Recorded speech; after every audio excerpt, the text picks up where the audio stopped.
It's 2018, which means it's time for Dylan Talks Tone in 2018. I have my lovely co-host, as always, Leslie, wearing the guy sweatshirt, and I'm holding it down over here with the purple sweatshirt because purple is cool. Well, how are you?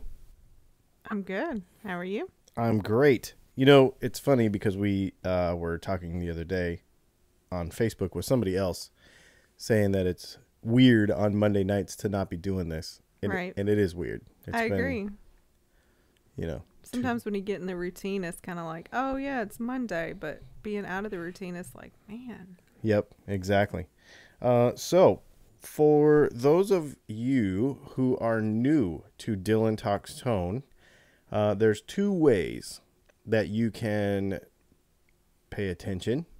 One is you can listen live on kprlive.com. So that is an internet radio station that is made for musicians who don't have record deals, who want to get their music out there into the world for free.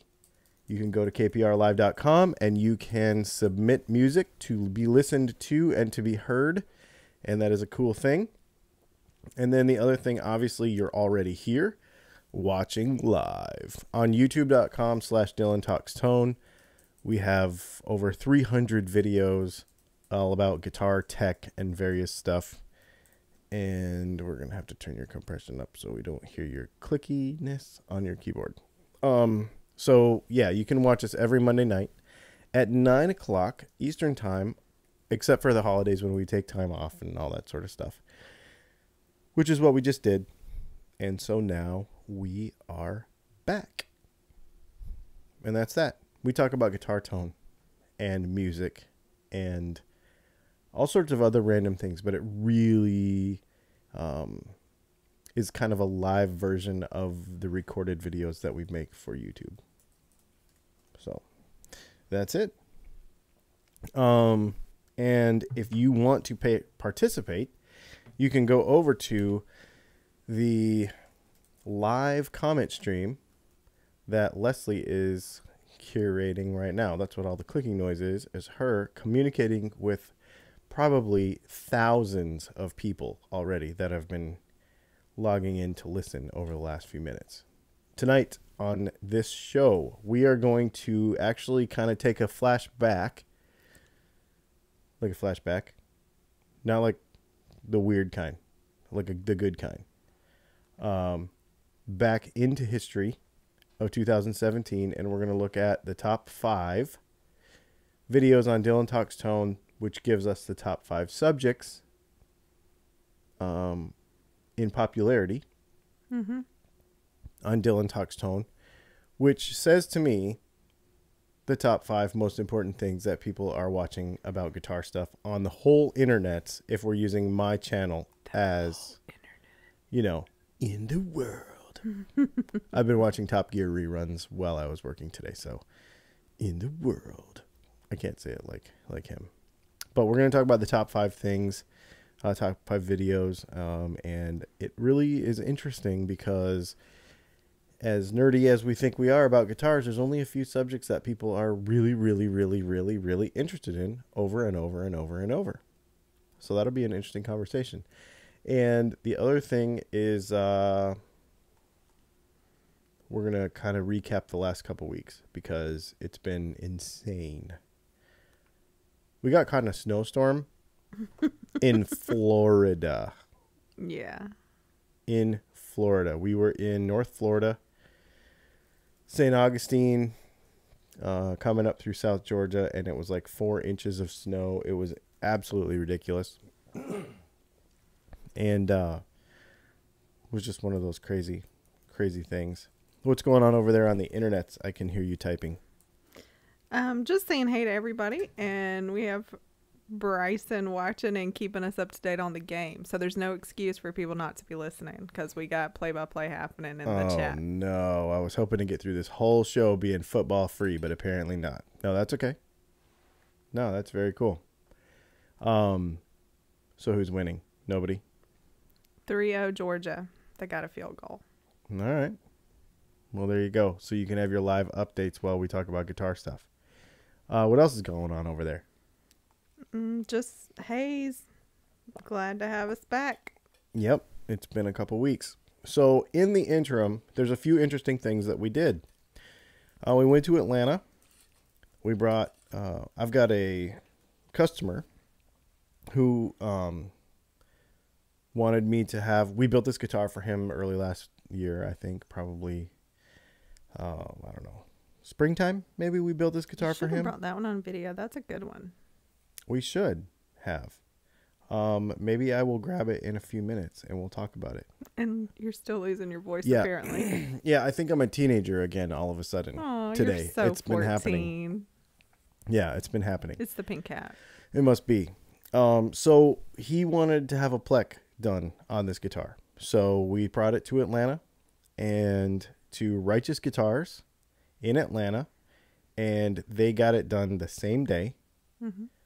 I called ahead, you know, obviously to do the right thing, but I called ahead. I think it was right at or a little over $200, which is a really reasonable price for that service in Atlanta. I think that was a thing that they were doing till the end of the year. So I don't know what 2018 is bringing for their rate on those. Going rate for that is about $250 usually. So, but anyway, I got the guitar done. It plays amazingly. Maybe if we have a minute for me to grab it, I'll grab it here in a few minutes while you're doing some talking here in a minute. And then we went to Florida, which was trying to be warm. Froze our butts off the whole time. It was insane. And yeah, so that was basically that. We have a new listener from Canada. Discovered some of your videos over the Christmas holidays. Very informative. Thanks for the info. And they're watching us live. Well, thank you for watching from Canada. I am sorry you're not warmer right now because we're cold. So you must be freezing. Right. No, I really appreciate you listening from Canada. We're actually, we have a lot of customers in Canada and a lot of, for the guitar business and the pickup business in Canada. And we've had actually a lot of viewers in Canada. I was actually going through, of course, while I was putting together the top 5 list for the top 5 videos of 2017 today, I was looking at other metrics and stuff. And I was just curious about other countries because one of the things that has also happened over the Christmas break is the market in South America, for some reason, I can't explain it, but we are selling a lot of stuff in South America. Brazil, Chile. It's insane. It is insane.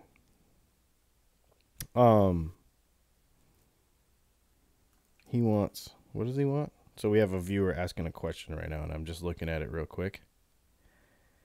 Thinks we should do a vlog video on the MV50 versus the Orange Micro Terror. That's an interesting one.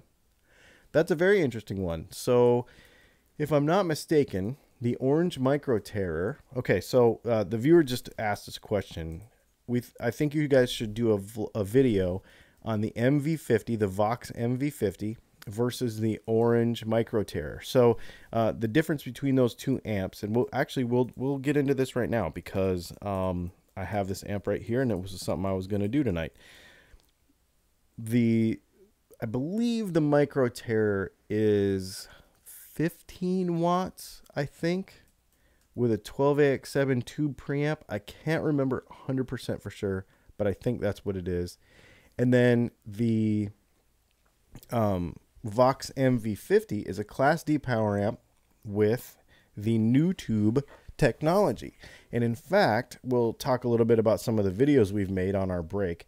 And one of them was just today. I made a video of the Vox MV50 new tube, and I actually took the top of it off. Check this out.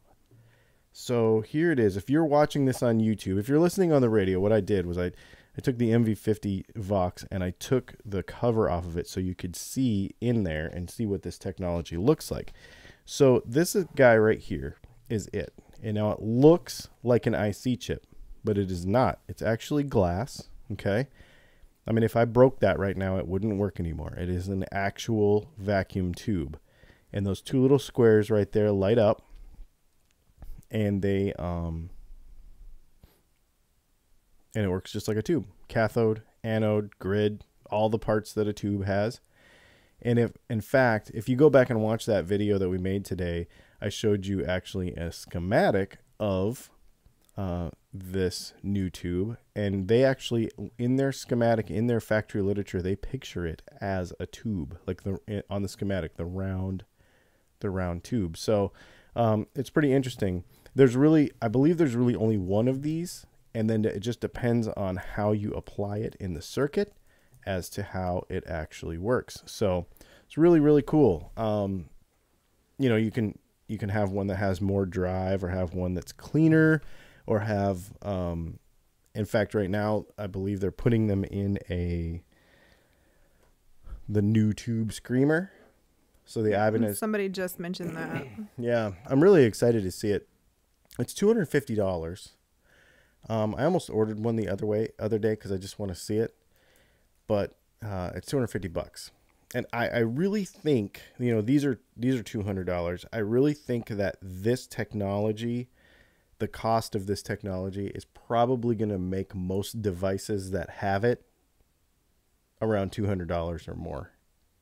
You know, it's just not going to be $100 pedal.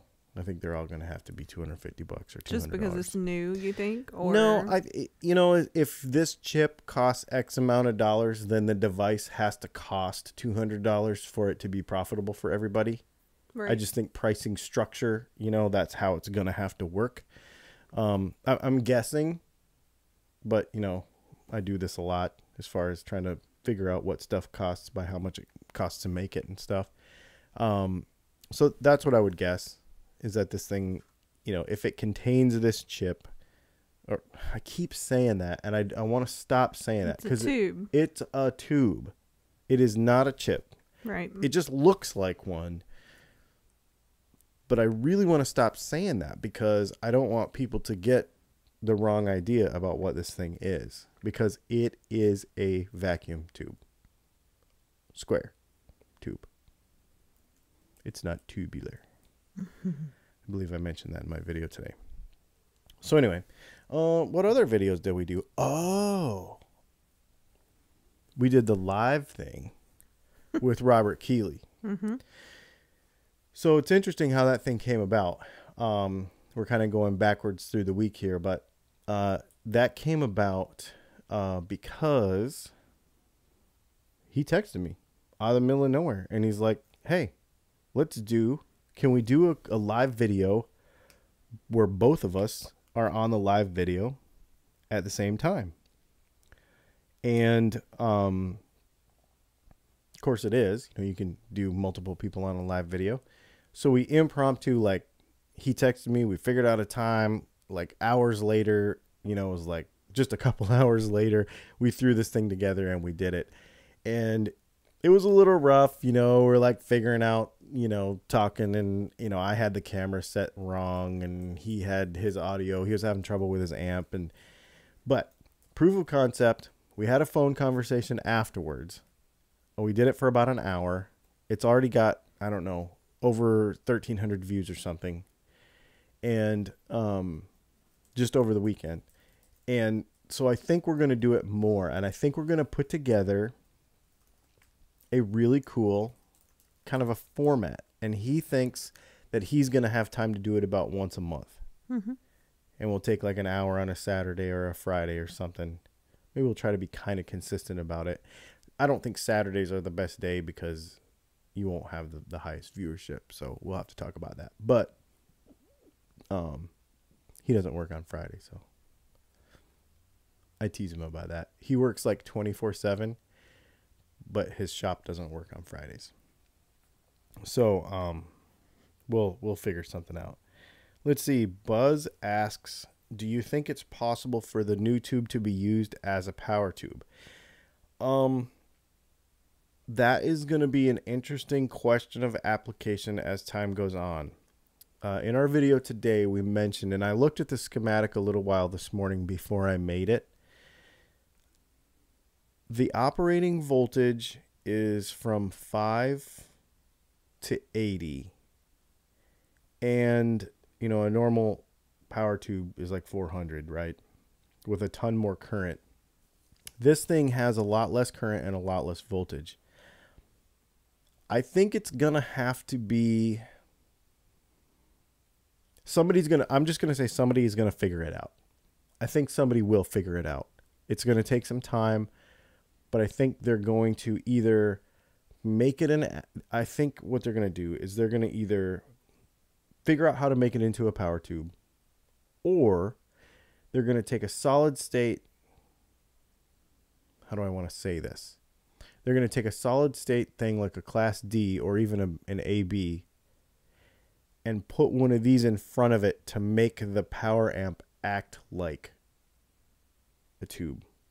I can see people doing that. As I was looking at the schematic today, I could see people coming up with things. You can actually go to, I can't remember if it's called newtube.com or whatever, but if you just Google Newtube, N-U-T-U-B-E, Korg, who is the parent company behind the technology, they have a website where you can go and download all the technical data sheets, and you can look at the actual schematic of the thing, the voltage ranges, the pinouts. It could be multi-channel. There's all kinds of fun stuff that it can be done with.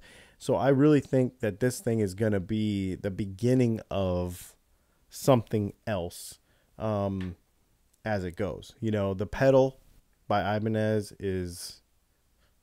that's the start. Like, this thing might not be the most perfect thing in the world, although there's nothing bad to say about it. The MV50 by Vox. And maybe the other one isn't the solution either, the Ibanez thing. But it's just like, I heard an analogy the other day. It was actually on a TV show, but they were saying there was some day people used typewriters forever and ever and ever, and somebody showed up with the first laptop that was like as big as a briefcase, and somebody had to say, this is the new thing. And the new laptop that was as big as a briefcase wasn't really that good, but they knew it was the thing that was going to eventually replace the old thing, no matter how comfortable you were with it. And things like the Kemper and the new tube based amps and pedals and all that sort of stuff, we are right there. You know, we're at that point where this new stuff is gonna start doing that, like leaving an impression. You know, hybrid cars sucked 10 years ago, and now they don't. You know, so it's just a march of technology. That's all it is. I have a few more questions coming in about that before you Do move you? on. All right, hit me. Let's do it. This is fun.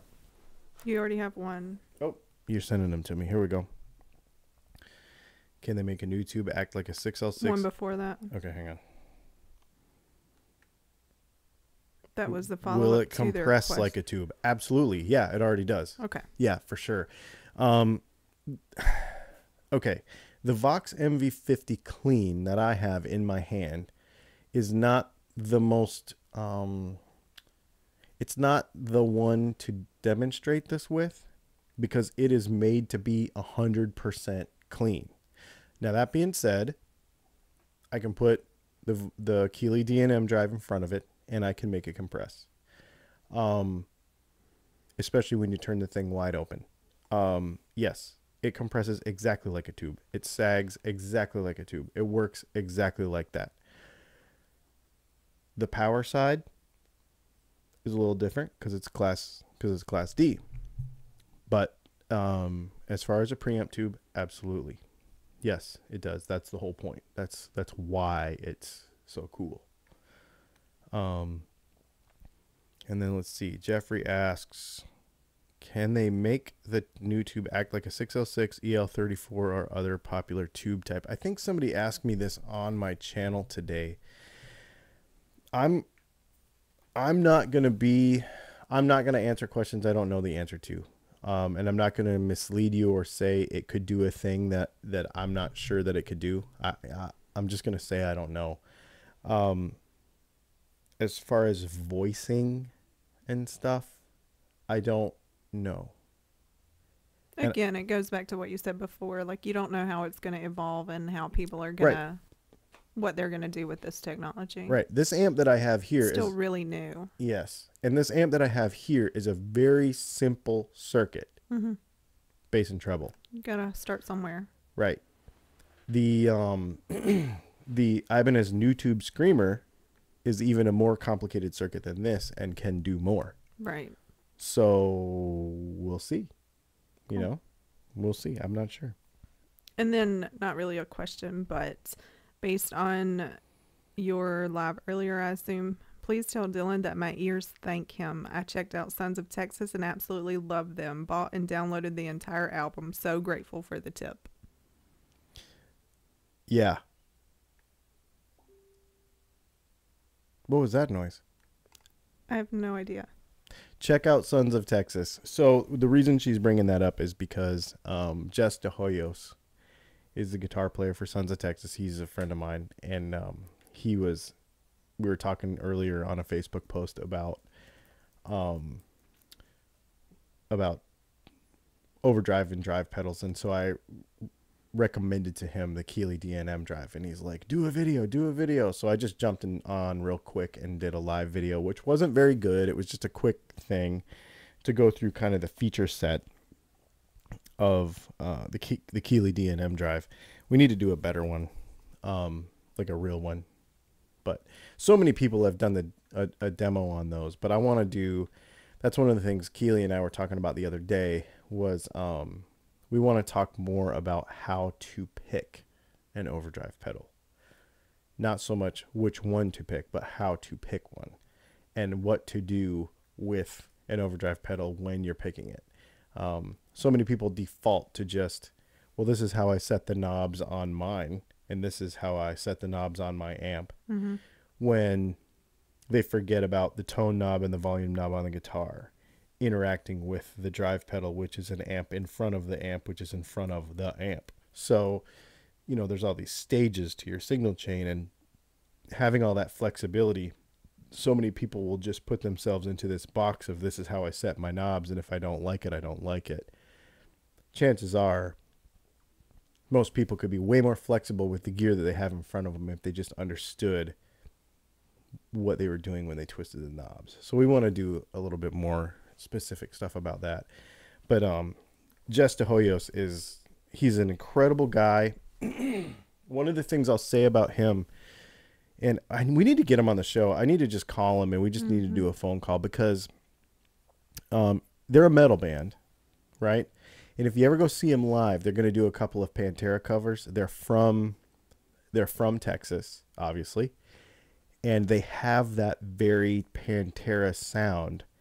But I'm about to probably piss off half of my viewers or more right now when I tell you that Jess has better tone than Dimebag ever wished he had. I do not. Now, I love Dimebag Darrell, and this is not disrespectful to him as a guitar player at all whatsoever, or his ability, or the legend that he is, or any of that kind of stuff. But I hate his guitar tone. I never liked it. It's like razor blades flying through the air. I've never, ever liked his guitar tone. And as a result of Dimebag Darrell, all these metal kids growing up playing EMGs in their bedrooms through crate amps have thought that they had to sound like mid-scooped razor blades flying through the air, just hurt your ears. And then when you get into a live band, you can't even hear the guitar player because they don't sound good, and it's because they love Dimebag Darrell. Well, the thing about it is, his guitar tone wasn't that good. I just don't like it. So you take Pantera and then you give them really good guitar tone. That's what Sons of Texas is, in my opinion. The vocals are amazing. The bass player is amazing. Jess's guitar tone, I don't know what he's using right now. He was using 5150 with EMGs, I mean metal stuff, but he'll talk to you about boosting mids. He'll talk to you about actually sculpting your tone as a metal band instead of just diming everything and scooping all the mids out and sounding like a bunch of flying razor blades. Incredible band. Incredible band. Let's see. We got another question coming in. Fender SCM. Why am I not familiar? Unless he's calling them something that I am not calling them. Oh, because he's calling them by a... Hang on. I'm clicking right now because I think you're calling them something different than what I call them. Okay. Noiseless. I will probably... I'm not going to say I will never, because I don't say that, because I try to be open to any new things that come in front of me and not be one of these people that says I will never play such and such or I will never like such and such. But until now, up until this point, right now in this moment, they're actually playing here next week, aren't they? In this moment. I have never heard a noiseless pickup that I like. Somebody may change that for me. But up until this point, I've never heard one that I like. Basically, you take a noiseless pickup and it's like you wrapped your amp with saran wrap. Like there's a dimension or a definition or a I don't know, some sort of clarity and dynamic that just goes away with noiseless pickups, and I can't stand them. And I do try them. And we, of course, we have a repair business on top of our guitar building and that sort of stuff. So I've played a lot of them, and I can't get them. Let's see. Adam asks, how do I fix it if my acoustic guitar has fret buzz, but only on the E, the B, and the G above the 12th fret? Well, props to you if you are playing above the 12th fret on an acoustic on the E, B, and G, because you are shredding on an acoustic. That's like gnarly. So props to you for doing that in the first place. Second of all, I would definitely take that thing in for a setup, because the way an acoustic guitar neck is made is typically, as the neck goes onto the body, it's got like a fall away. So it goes up to the 12th fret or the 14th or so where it joins the body. Typically that's right around where it joins the body. And then they actually make the neck kind of fall away from the strings. So you shouldn't have fret buzz. If you do have fret buzz, it's possible that the way the neck is glued to the body, maybe it's coming up a little, or maybe you need to check your, maybe your string height is too high, and then what you're doing is so your bridge would be like too high, your saddles would be too high, and then maybe you are trying to compensate with that with tightening the truss rod up too much, and then it's messing with stuff. So I would just take that somewhere and have somebody do a really good setup on it. And that would be the case. In my opinion, it's hard to say without seeing it and like looking down the neck and, and checking it out. But that's what I would think, is just have somebody do a really good setup on it. Or have it plecked. Man, I tell you what, a couple $100 on your favorite guitar that you're going to keep anyway. Worth it. Oh, man. Yeah, absolutely.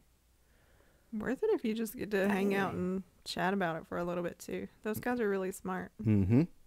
And there's more Plek machines around the country than just there. Wow. You know, for those of our viewers that yeah. aren't close, Yeah. you know, but if you're close to Atlanta, you go over there and you see those guys, and yeah, it's really, really cool stuff. For a couple $100.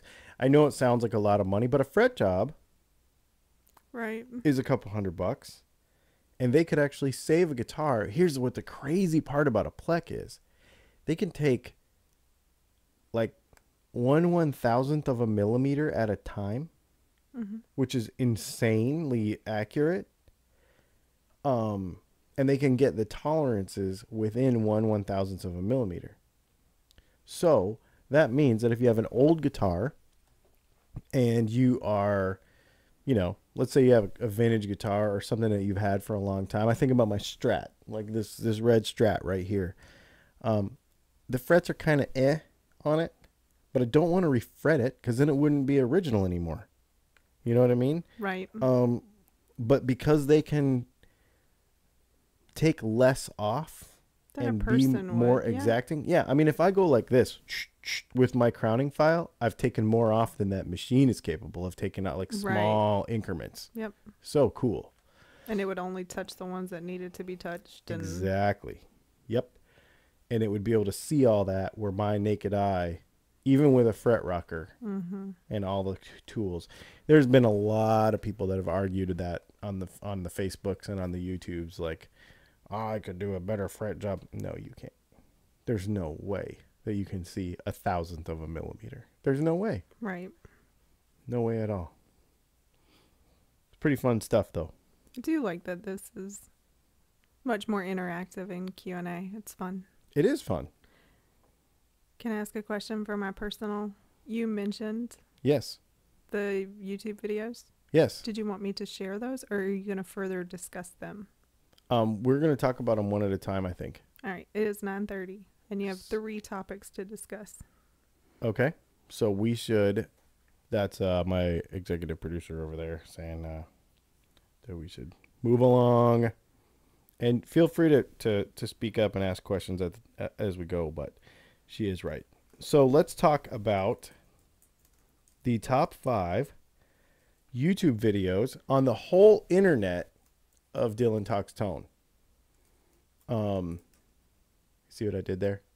Yes. The entire internet. The entire Millions. Yes, the entire internet of Dylan Talks Tone. This was the top 5. Number 5, how to set up a Floyd Rose in 10 minutes.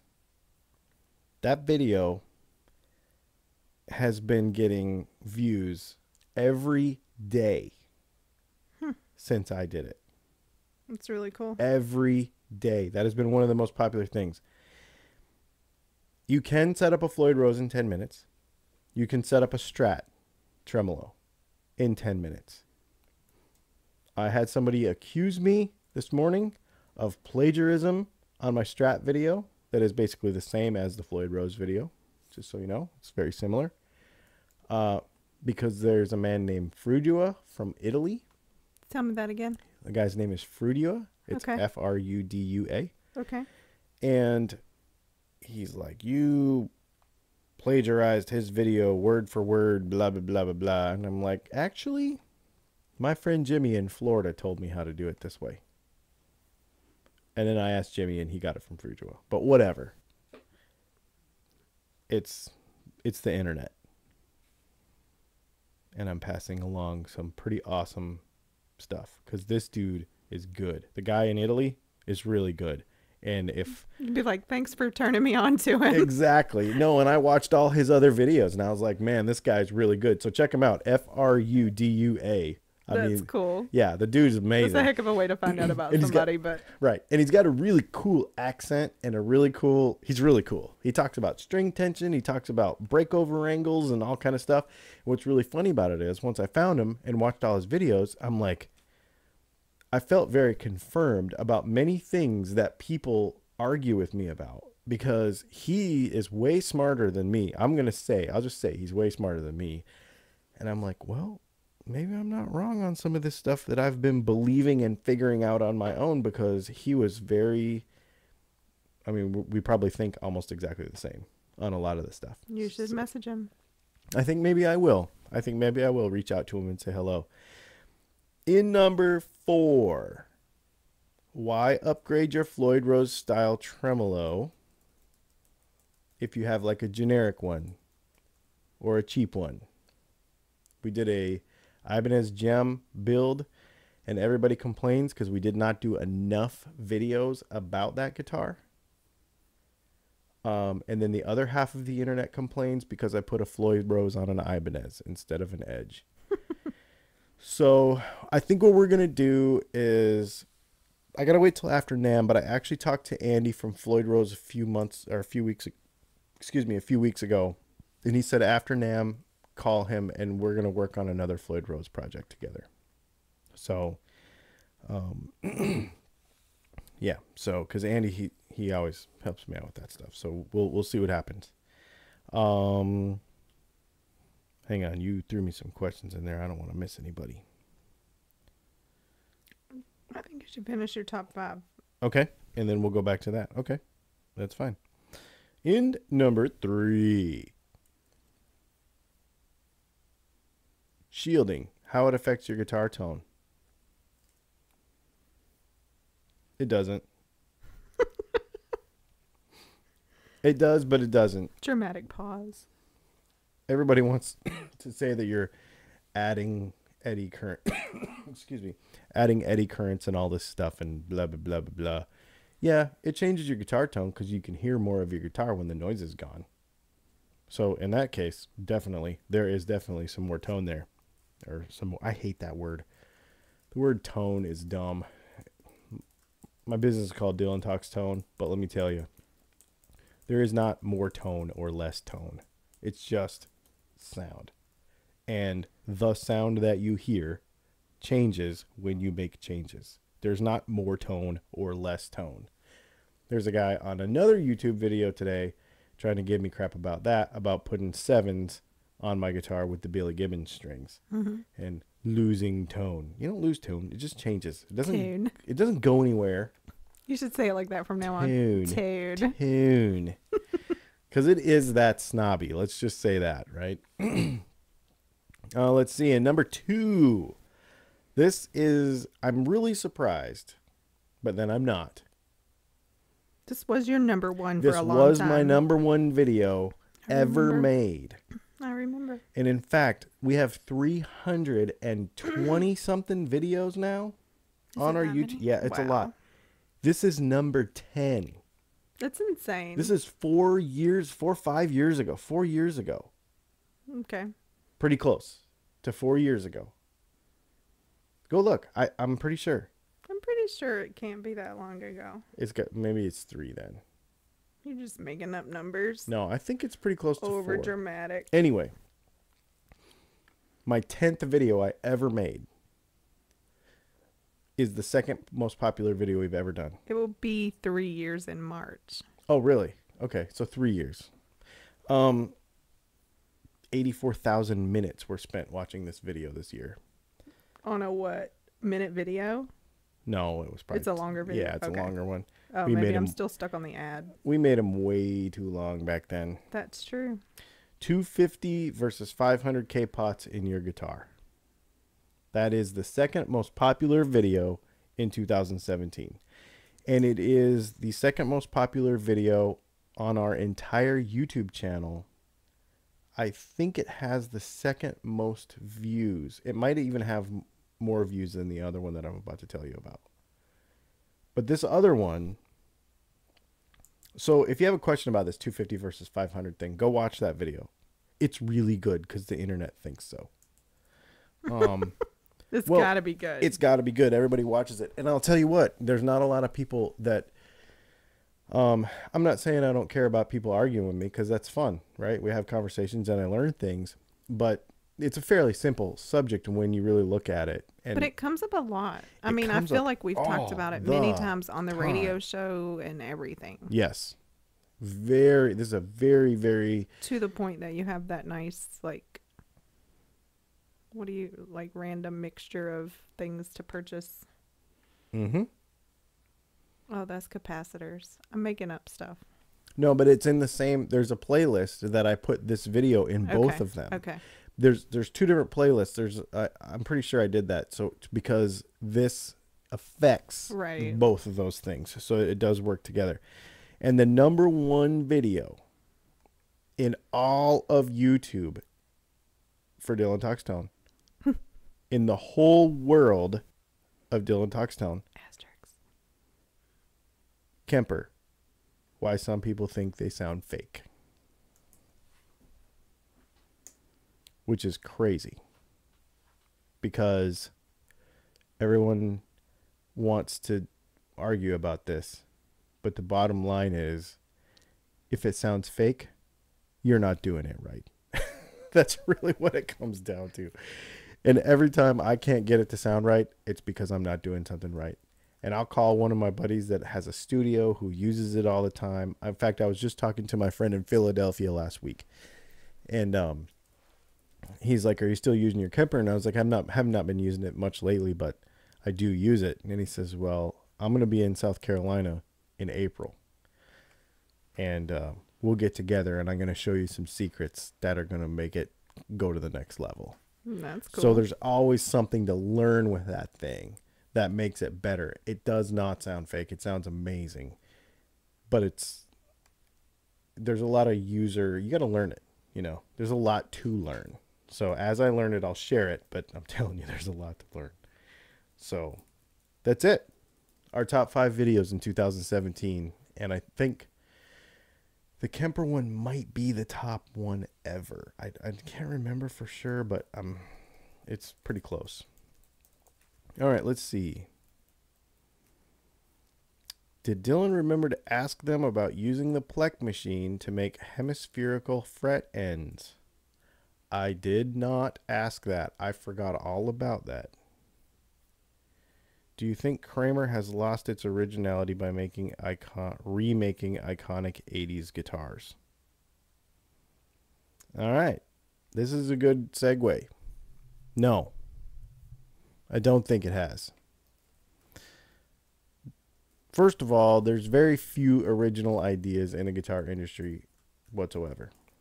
And if they're going back, in fact, I remember, was it last summer? Was it last year or the year before? We were at NAMM and Kramer had just come out with the new satchel models, and we got invited to the remember when we got invited to that private thing with Satchel. What's the band? What's the band, people? Show me your boobs. I don't know. Yeah. Yeah. I don't know. What's What the is band? What's the band with Satchel? Oh my And there's a lot of boobs. What is it? Steel Panther. Yes. I even have their emojis I on know. my phone. That's terrible. Don't Anyway, tell people that. Steel Panther. They came out. Remember Kramer came out with that tiger stripe guitar. They did all this 80s stuff, and we got invited to this thing. And I actually gave my ticket to bass player for Saving Abel. I think we gave our tickets to the guys from Saving Abel because we were there with them too. And it was, yeah. And apparently it was crazy. It was very Steel Panther-y at that party. So we did not go. But what I will say about that is the guitar industry needs to do whatever it has to. And this is going to lead me into the NAMM thing and Gibson. If you are a guitar company and you want to sell guitars, it is time to stop being idealistic about who you think you are if your customer doesn't want what you have. So Gibson, and this is an interesting thing. Gibson's been coming out with, and so Kramer, I think they should do whatever they have to do. Kramer is a Gibson company. Gibson has been coming out with these interesting shapes and these fluorescent colored guitars and all this kind of stuff. And Les Pauls with Floyd Roses on them. Why? Because they're trying to capture a new audience. I will probably offend somebody when I say this, but the old farts that own $6,000 Les Pauls are old farts.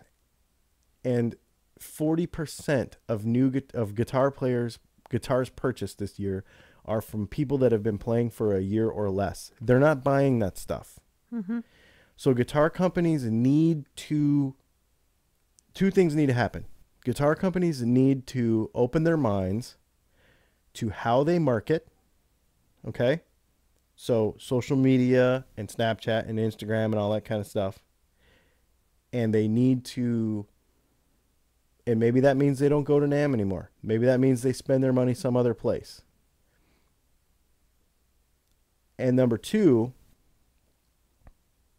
and they need to build stuff that younger and newer guitar players, the next generation of guitar players, is going to buy, for them to stay alive when the next guitar player generation starts to grow up. And then the other thing that needs to happen, as guitar players, we need to realize that the old farts that hate pink guitars need to shut up about it and let the people that like that stuff like it, and tell Gibson, my kid probably will play this. I don't want a guitar that looks like a sweet tart, but my kid does. And my kid's going to learn Justin Bieber on it. Don't keep him from learning an Ed Sheeran song or a Justin Bieber song on a pink guitar. Let him play so that he can grow up and be the next generation of guitar players. It will keep guitars alive. And that's what's happening. And that's why everybody's like, oh, Gibson's not going to be at NAMM this year, blah, blah, blah. Well, you know what? Maybe it's not ROI positive for them. We're not going to NAMM next weekend or whenever it is, because we decided that the Winter NAMM 2018 show is not going to be ROI positive for our business plan for 2018. We have some big things planned for 2018 with the guitar brand, and where we are in that design process and stuff didn't put us in the right place to go to NAMM, so I didn't go. I wasn't going to spend $3,000, $4,000, $5,000 just to go and walk around. When I could put all that money into the thing that I'm doing. Gibson is going to CES with consumer electronics, working with Philips, and it's possible that they have some crazy idea that will bail them out of their difficulty that they're having right now. So let them go and do it. And the other thing is, when they come out with a pink guitar, or they come out with an ugly guitar that's not a Les Paul, don't jump at the front of the line and say they need to go back to making the same old guitars they made, because your kids don't care about that stuff. Mm-hmm. You know, your kids don't care that the neck is Richlite. The kids don't care. They don't care. And so let them be the musicians they're going to be as they grow up. I thought of this the other night when we were in St. Augustine, Florida, and we were at that bar that wasn't a bar until 11 o'clock. Oh, and yeah. Their performer had a sampling machine, a keyboard, turntables, a looping machine, and a guitar. And he was incredible. And he was a one-man band, and he was incredible. And I know 100 people right now that would poo-poo that guy because he didn't have a full band. You know, they would call down evil on him and his children because of how he did it. But he was incredible. Let musicians grow up being the musicians that they're going to be. Inspire them to play and encourage them to buy a guitar. And if they want to learn a Justin Bieber song, or if they want to learn an Ed Sheeran song, or if they want to learn whatever, it doesn't matter. Like, let them do it. That's why you've seen the tone of some of our videos change and how we do stuff around here, because I'm all about inspiring people to play now. We're not going to use this weird knowledge. You always have been. Yeah. It just got a little cerebral. Yeah. Really. You need know, to a little bust down your little art project guitar again. I see it up there. Oh yeah. Maybe next week we'll talk about Speaking of that. different. Yeah. All right, let's look at a couple more questions here because we only got like 10 minutes And left. we did have some people say diehard Schecter player, but they will buy a Kramer reissue. And somebody else said they love the fluorescent guitars. Yeah. So It will see. And okay, what I was going to bring out about that is now go back to the top 5 videos for 2017 on Dylan Talks Tone. What are they? Floyd Rose adjusting stuff, shielding, and Kemper stuff. There's more people that want to know about Floyd Rose adjustment than you think. And there's more people that want to know about Kemper stuff than you think. We put ourselves in this box of we are the guitar industry with our Les Pauls and our Marshalls and our tubes and our whatever. But there's a lot of people that want different stuff than us. And I think we need to let them be who they're going to be. And just be who we're going to be when it comes to that stuff. And inspire them to play whatever they want to play. You're going to hear me talk about that a lot because I think it sounds sort of negative coming out of my mouth, but it isn't. I'm sort of tired of guitar players being hard on other guitar players or other musicians who do not play in the box that they think they should play in. I'm excited to see, and to put the positive spin on that, I'm very excited to see musicians and content creators in general creating, no matter what it is. And it inspires me to do it too. Let's see. This is a weird, let's see, about speaker resonance. yeah, and maybe you don't want to cover it. That's why I wanted to send it to you because it's not really something that you talk about. Okay. So we have a viewer that is asking about speaker design. I love these conversations. I have these conversations with a friend of mine because I am designing, and I don't say this out loud very often, but I'm designing a speaker cabinet. Actually, there's a prototype is sitting right here. And so we've been doing a lot of experimenting with it. That being said, I do not consider myself an authority or knowledgeable enough beyond what I hear with my own ears to speak on the subject of speakers. However, I know people that are. And so if that is something that we want to talk about, if we want to talk about speaker box design, we want to talk about cabinets, open versus closed, talk about speaker cone design, rings versus ribs and all that sort of stuff, and voice coil diameter and power handling and all that kind of stuff, I can get somebody in here and we can talk about it because I do have friends that know that stuff. So I would love to do that. It just has never come up. So thank you for asking the question. That is a fantastic idea. What was my third subject I was supposed to talk about? No, you got it. Okay. It was the 2017 lineup, Gibson and NAMM. Okay. Yeah, so we're not going to NAMM. It's a big relief off of my shoulders. What's really weird about it is I'm already working on summer NAMM. So y'all haven't even gone to winter NAMM yet, and I'm already worried about summer NAMM and hoping I'm going to have all my stuff done. Well, by the time the people go to winter NAMM, they're already going to have the postcards in the mail to book their booth for summer NAMM. So, I mean, you're not really ahead of the game because they are really on it. We're going to get our summer NAMM postcard thing in about, 2 weeks or something? Probably something like that. So you have about 8 minutes left. Do you want to touch on something else? Yeah. What do you got? What are your thoughts on replacing? I'm going to say a few things because all of these run together because it started a conversation. What are your thoughts on replacing blocks and saddles, etc., with titanium parts? And then somebody said titanium versus brass, and then they were saying brass wouldn't be a good idea for the saddles because it's soft, but rhodium sounds interesting. Rhodium saddles would be better than brass or titanium. So people are anyway. I'll tell you what I'll do.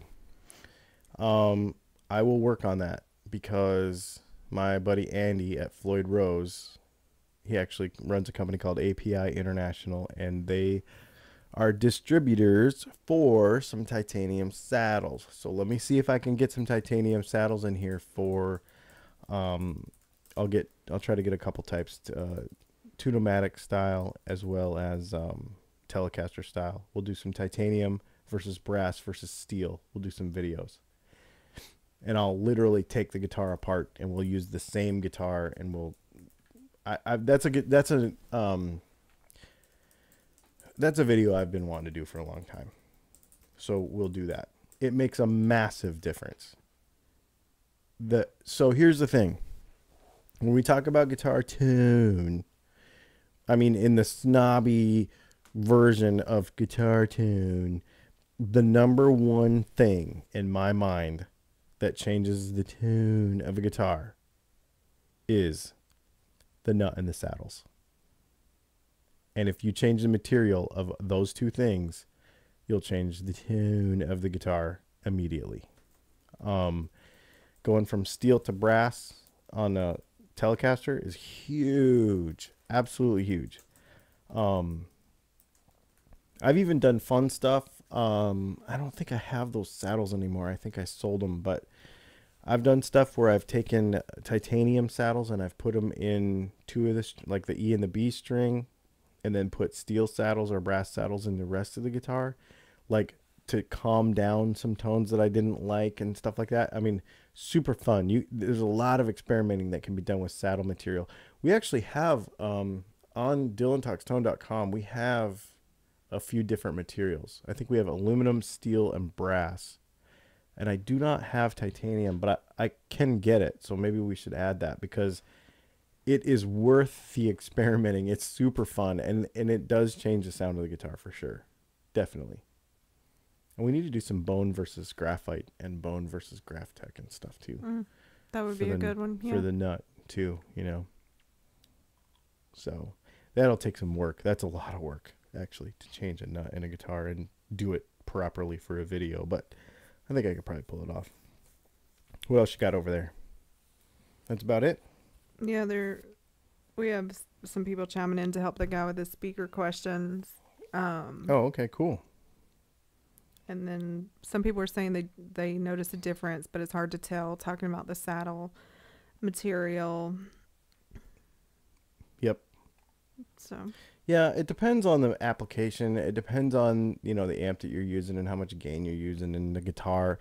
So going back to Fruitua, and you can actually I have a video about this too, and he does as well, about break angles and how steep like the break angle of the string is when it breaks over the saddle. That has a lot to do with the sound as well, and then you couple that with the material of the saddle, and it could make a big difference. We'll do some more stuff on that now that I know people are asking about it. I got a couple videos, but we can be more specific with that stuff for sure. Well, I'm really glad that we were able to get back to this here show. Our live show every Monday night at 9 o'clock. We will upload this tomorrow so that it will be available for replay at kprlive.com, and it will be actually on anchor.fm as well, because we've been uploading them to anchor.fm, which you can actually listen to both of those on your Alexa. You can do that. That's a thing. Cool. Yeah. So I can't remember exactly how, but I know you can. So if you have one of those Alexa things, you'll be able to listen to the audio of this in your home. Very, very cool. I guess that is it. I think we've got a lot of video stuff coming up. We made another video today. We'll probably try to shoot another one. In fact, I know for a fact we got a request today that people wanted some actual pickup making video. So I think I'm actually going to do that live, but then we'll probably upload it to YouTube as well. So, or maybe we'll do it live on YouTube. I don't know. We'll see. Be on the lookout. Yeah. So very cool. New content this week. And check out musicandmascara.com as well, because you want to make sure you check out musicandmascara.com, because we're doing a lot of vlogging stuff there. and you can keep up with some of the more of the behind the scenes stuff that we're doing. So please do that as well. Subscribe to that, the YouTube channel and stuff. That would be super, super killer. But until next week, I'm glad that we were all able to hang out tonight, and we will see you all on the internets.